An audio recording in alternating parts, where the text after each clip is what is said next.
I have everybody's attention now? Hi everyone, thanks for tuning in again. If you like what you see, subscribe, like, comment and share on this video. That would help the YouTube algorithm. So let's get straight to the news. Lately, the Democrats are trying to pass a new bill which is called the No Glory for Hate Act. And it says here, just when you thought the radical Democrats in the US Congress were unhinged, they push one of the more reprehensible bills in recent memory. The bill would intentionally sully the memory of Donald Trump by denying him the right to be buried in Arlington National Cemetery like other presidents.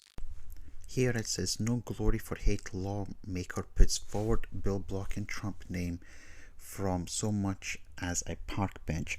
4-page bill doesn't mention Mr. Trump's name, but is clearly aimed at him, as it only applies to presidents who have been impeached twice by the House. California Democratic Representative Linda Sanchez has introduced a bill that would revoke a lot of the privileges that former President Donald Trump might enjoy now that he's out of office. The No Glory for Hate Act would ban the government from commemorating Mr. Trump in any way. The legislation would prevent federal projects, buildings, statues, or lands from being named after Mr. Trump. The bill also restricts Mr. Trump's access to presidential benefits such as a pension, staff, office travel expenses, and a burial at Arlington National Cemetery. As part of an overarching bill involving monuments and memorials, Democrats have introduced a bill that would prevent any president impeached more than once to be buried at the Arlington National Cemetery. In a statement from Representative Linda Sanchez, said, for years Donald Trump poured gasoline on lies, encouraging racism and hatred, then lit the match on January 6. A president who has been impeached twice does not deserve the honors bestowed on a former president. We should never glorify the hatred Donald Trump personified as president. This bill ensures that there is no glory for hate, not a building, statue, or even a park bench. So my reaction to all of this is, have they got nothing else better to do? He has been acquitted twice. Forget impeached. He's been acquitted twice. And they hate Donald Trump so much that they just want to purge Trump out of this. They've banned him on Twitter, on Facebook, and now they want to purge him out. His name, they don't want his name to do anything in the US or anywhere else for that matter. I just think Trump just really has shown the swamp in the last 4 years, especially in the last couple of years, but he's really shown what the Democrats really are. That is, they are the swamp. And we have someone saying here, the No Glory for Hate Act, brought to you by a bunch of people who've literally hated him the entire time. We've got another person saying here, anybody has to ask themselves why there is so much hate for Donald Trump and why Democrats keep pushing it. This is incitement to its limit right here. Danny here says they can't let him rest when he's off the job, and now they don't want to let him rest while he passes away. These people are mentally insane. You have Jim here saying the left's obsession with Donald Trump is scary. Murderers often obsess over their prey long before they murder them. In order for the murderer to purge themselves of their obsession, they kill them. This is exactly how the left is acting with Trump. They are trying to purge him.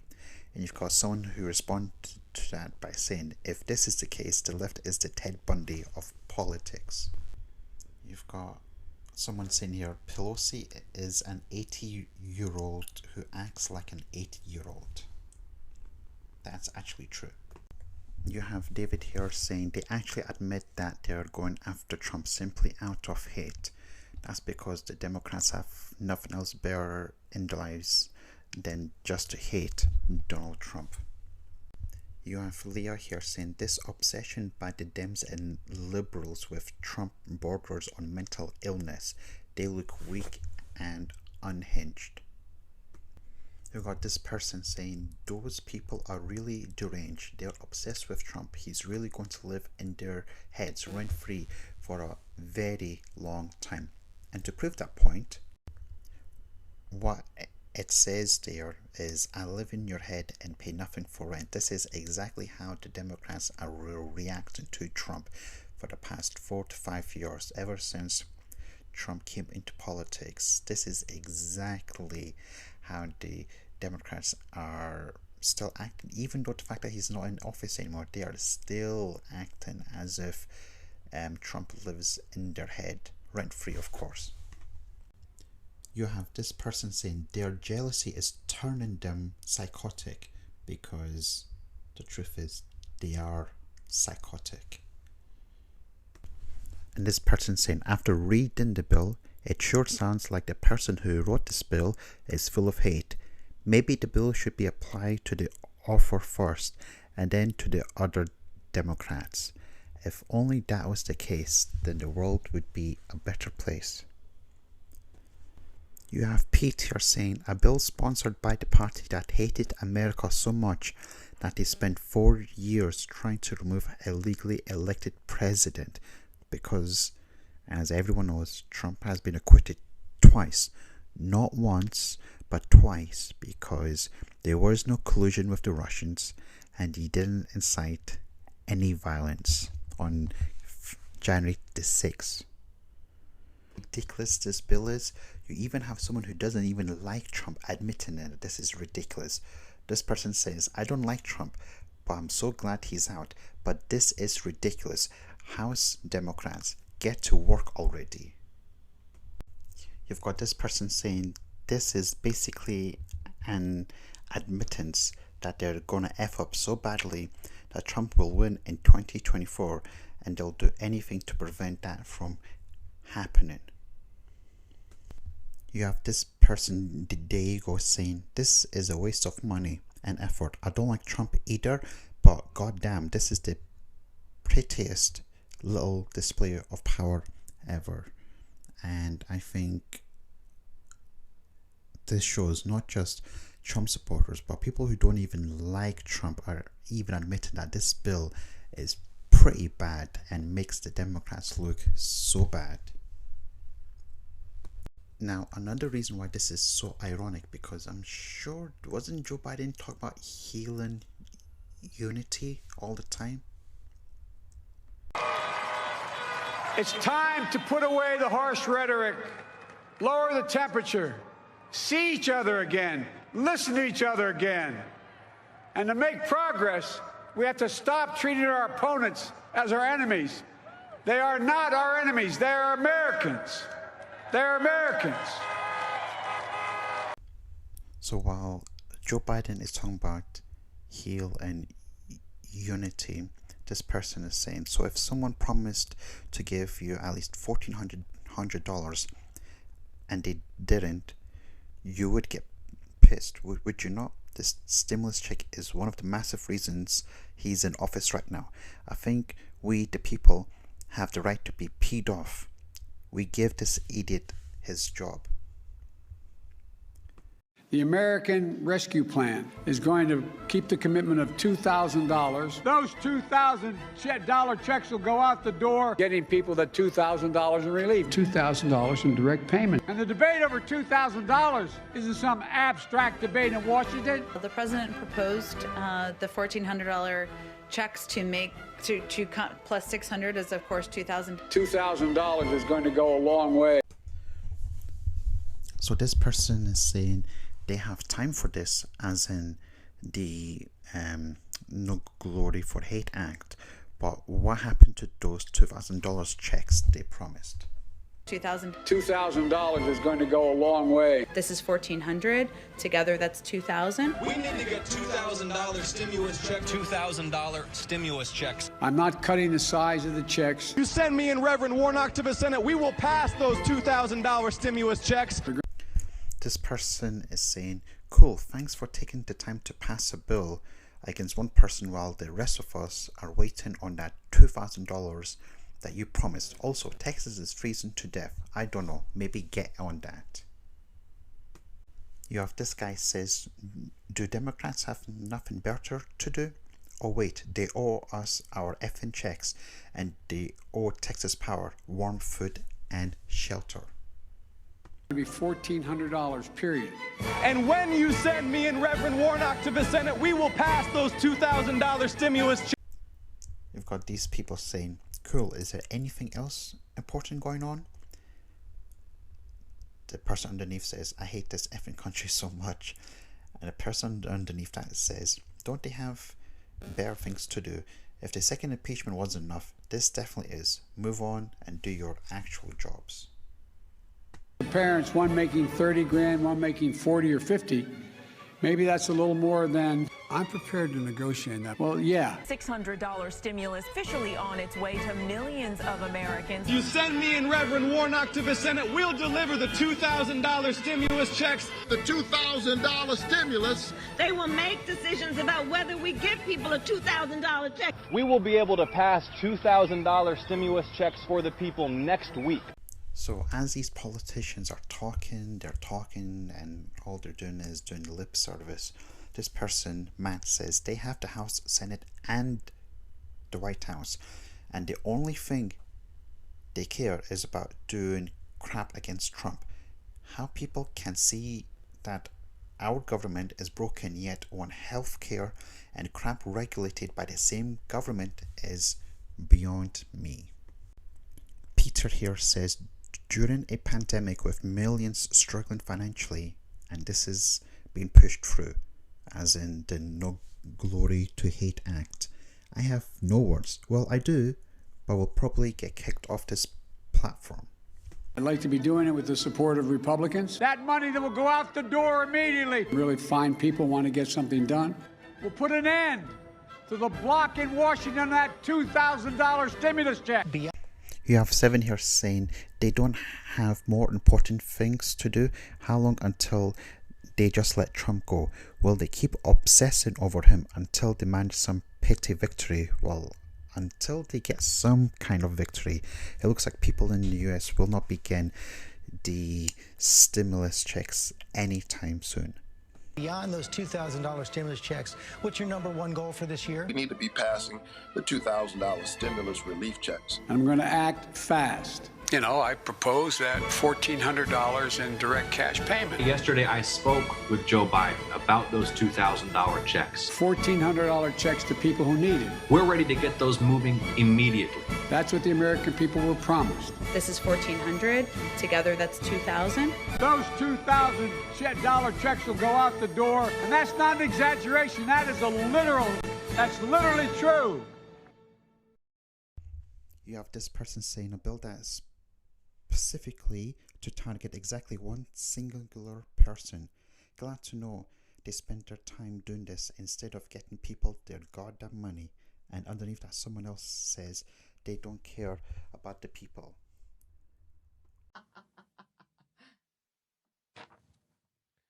Dems employed a super clear, unequivocal, visually compelling strategy to convince voters that they'd have both the will and the power to deliver $2,000 checks immediately if the voters delivered them wins. The voters did their part, and now suddenly it's super complicated. To back up what Jimmy Dore just said, that is actually true. It says here in this article, Biden says $2,000 check to go out the door immediately if Democrats win in Georgia. This is El Chicano. He says, I worked my ass off and knocked on well over 1,000 doors promising people $2,000 checks. Where are they? You promised them. I hate lying to people. Not $1,400, $2,000. And he tags Ossoff, Reverend Warnock, the DNC, and Joe Biden. This is from Public Citizen. 1 in 7 adults say their families are going hungry right now. This is not about a stimulus. This is about human beings trying to survive. One more. The Democratic Party deserves to go extinct. Here's Forbes. Biden's final pitch to Georgia: vote blue, and $2,000 checks will go out the door immediately. That was his final pitch to Georgia. There is so much that I want to talk about, but I don't like making long videos. I try to keep these videos as short as possible. So I'm going to leave you guys with another segment of Pipe Bomb.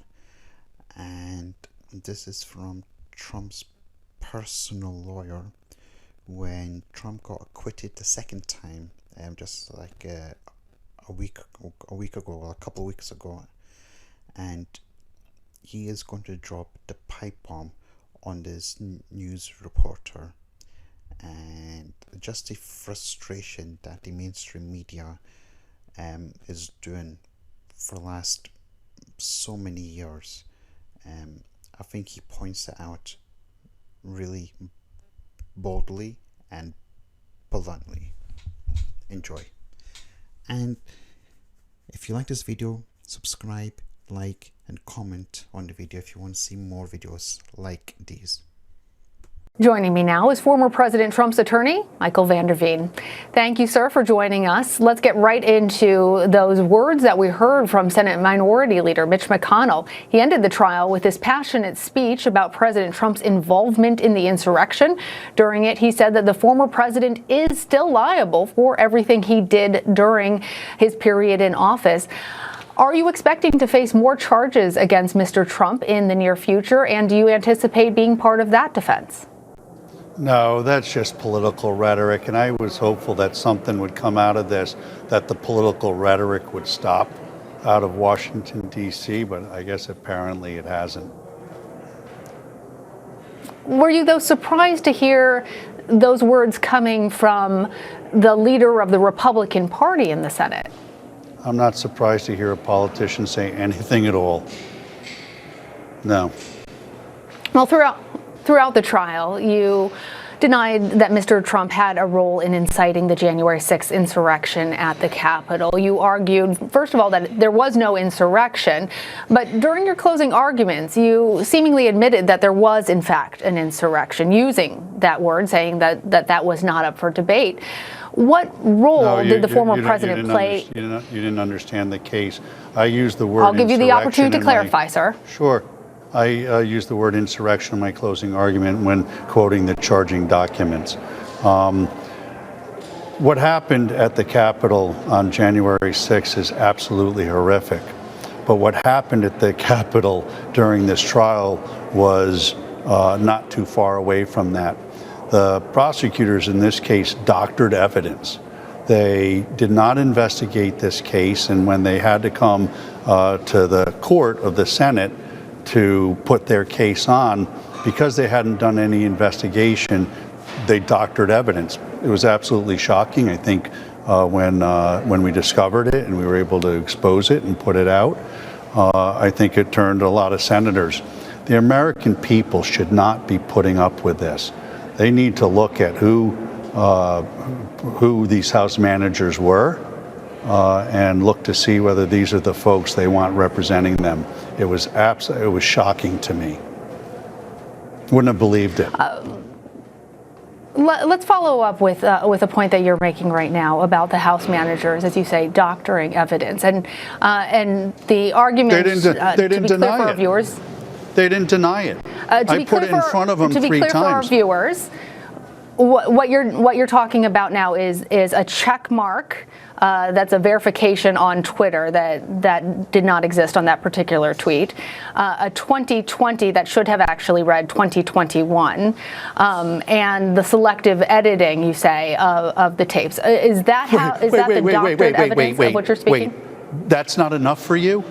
That's not enough for you? Wait. No, Sir, no. I'm trying. Listen, I am not a juror in this trial. What I'm trying to be clear for our viewers is what you're referring to, because not everybody has been following. It's not okay. No, not everybody. To doctor sir, a little bit of evidence. Respectfully. I have not said it is. I have not said it is okay. Ma'am, your question is I want to be clear for our viewers. Listen, what has to happen I want to be clear for our viewers about what exactly you're saying when you say doctored evidence. The media has to start telling the right story in this country. The media is trying to divide this country. You are bloodthirsty for ratings, and as such, you're asking questions now that are already set up with a fact pattern. I can't believe you would ask me a question indicating that it's all right just to doctor a little bit of evidence. There's more stuff that we uncovered that they doctored, to be frank with you, and perhaps that will come out one day. But we won this case, and I'm not a sore loser, but what happened, or a sore winner, I should say, but what should happen is somebody should look at the conduct of these House managers. It's unconscionable, aside from all of the due process violations that my client had. And the media should be looking at a square, straight way. The straight way. When I watch the news, I watch one station and it's raining. I watch another station at the same time and it's sunny. Your coverage is so slanted, it's got to stop. You guys have to stop and start reporting more like PBS does rather than a TV news show that doesn't have any journalistic integrity at all. What I'm telling you is that they doctored evidence. And I believe your question says, well, it's only a Twitter check and changing a year of a date here. They switched the date of a Twitter a year to try to connect it to this case. That's not a small thing, ma'am. The other thing they did is they put a check mark on something to make it look like it was a validated account when it wasn't. And when they were caught, they didn't say anything about it. They didn't even try to come up with an excuse about it. And that's not the way our prosecutors or our government officials should be conducting themselves. And the media shouldn't be letting them get away with it either. I'm tired of the biased media on both sides, left and right. What this country wants, what this country needs, is this country to come together, to take the left and the right and find a middle ground and start responsibly being our public officials, our elected officials.